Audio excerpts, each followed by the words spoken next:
Assalamualaikum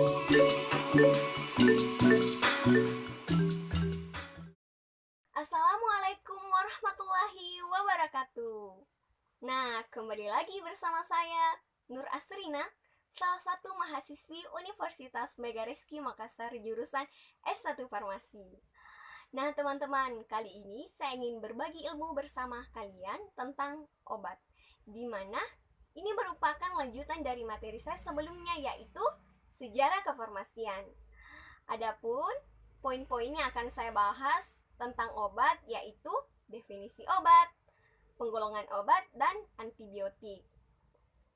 Di mana ini juga merupakan salah satu tugas dari wawasan ilmu farmasi. Nah, teman-teman, langsung saja kita gaskan. Definisi obat. Nah, mungkin di telinga teman-teman semua tidak asing lagi, apa sih itu obat? Nah, apa sih itu obat? Obat sih itu apa?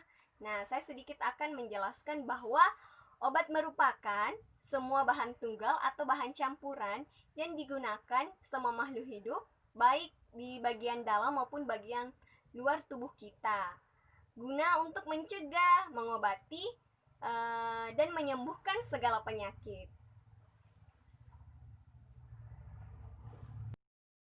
Selanjutnya, penggolongan obat. Penggolongan obat terbagi menjadi 6 bagian. Yang pertama, menurut kegunaan obat, meliputi untuk menyembuhkan, untuk mencegah, dan untuk mendiagnosa. Poin yang kedua, penggolongan obat menurut penggunaan obat. Ada 2 macam. Yang pertama, pemakaian dalam. Yang dimaksud pemakaian dalamnya itu melalui oral dan dia beretiket putih. Nah, di sini contohnya itu obat minum. Yang kedua itu pemakaian luar. Dia itu beretiket biru. Contohnya seperti salep, obat tetes mata, obat tetes telinga, inhaler. Intinya kita gunakan di bagian luar. Golongan obat yang ketiga yaitu menurut cara kerjanya, terbagi menjadi 2. Yang pertama itu lokal, di mana yang dimaksud dengan lokal ini obat yang bekerja di satu tempat saja, misalnya pada salep, kayak pemakaian topikal. Dan yang kedua itu sistemik. Yang dimaksud dengan cara kerja sistemik di sini yaitu obat yang bekerja, yang mendistribusikan ke seluruh tubuh melalui oral. Contohnya itu obat minum. Golongan obat yang keempat itu adalah menurut undang-undang, terbagi menjadi 5 bagian. Yang pertama itu narkotika, di mana obat ini merupakan di mana golongan obat ini merupakan golongan obat bius. Harus ditebus dengan resep dokter dan harus, jika digunakan, harus ada pengawasan dari dokter. Nah, yang kedua ada golongan psikotropika, di mana obat ini juga harus ditebus dengan resep dokter. Dan jika digunakan juga harus ada pengawasan dari dokter, karena obat ini jika digunakan dengan tidak tepat maka akan mengganggu mental kita. Yang ketiga ada golongan obat keras, di mana logo obat keras ini diberi tanda lingkaran bulat berwarna merah, garis tepinya berwarna hitam, dan di tengah-tengahnya ada huruf K yang yang menyentuh garis tepinya. Nah, yang keempat ada golongan obat bebas terbatas, di mana logo obat ini diberi tanda lingkaran berwarna biru dan garis pinggirannya itu berwarna hitam. Yang kelima ini obat bebas, di mana obat bebas ini bisa dibeli dengan bebas. Logonya diberi tanda dengan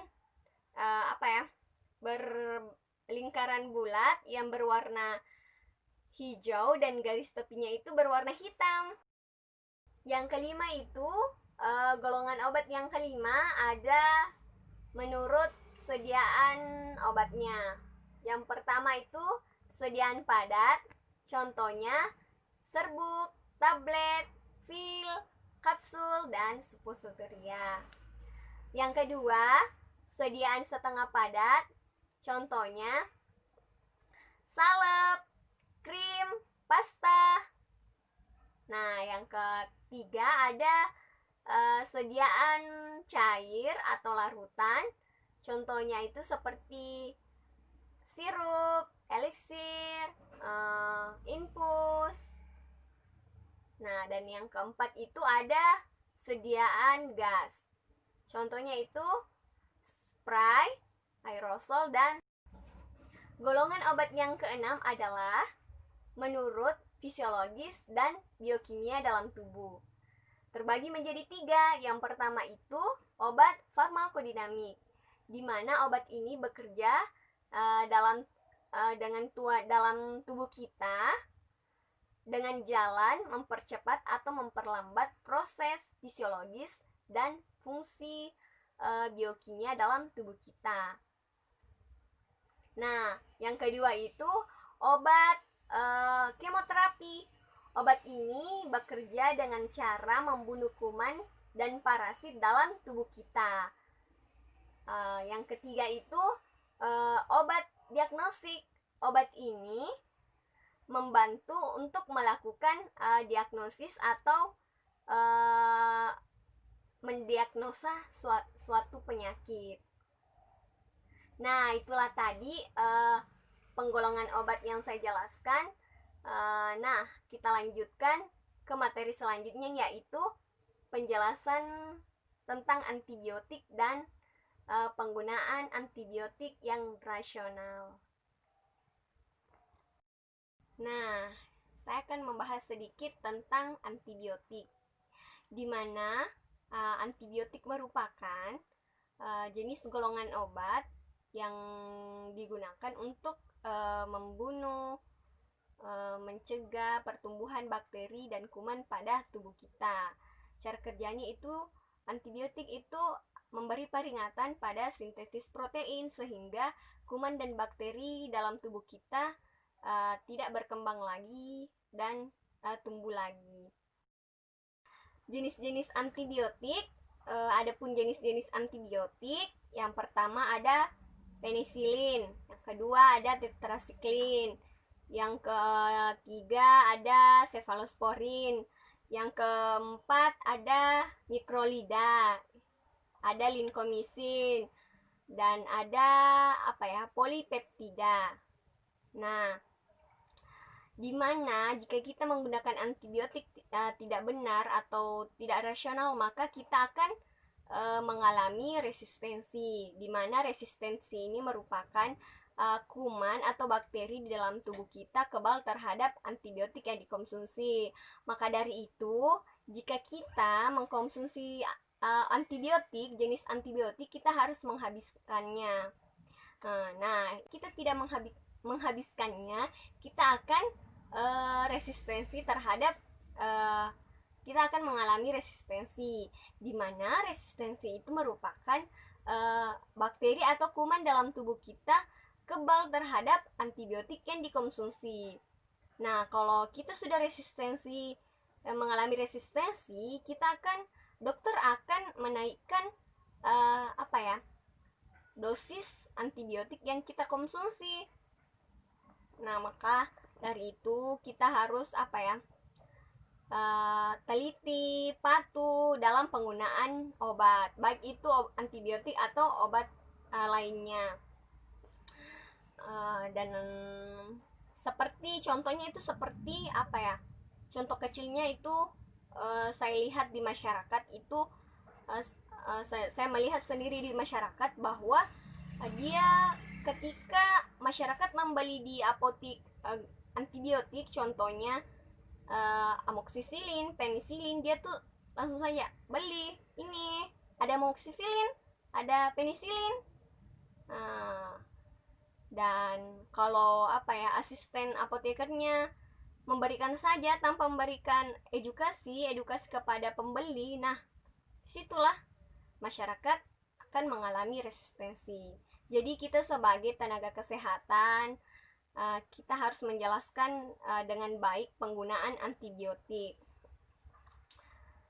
Nah, itulah tadi penjelasan sedikit tentang antibiotik. Semoga bermanfaat untuk teman-teman semua. Lebih dan kurangnya mohon dimaafkan. Assalamualaikum warahmatullahi wabarakatuh.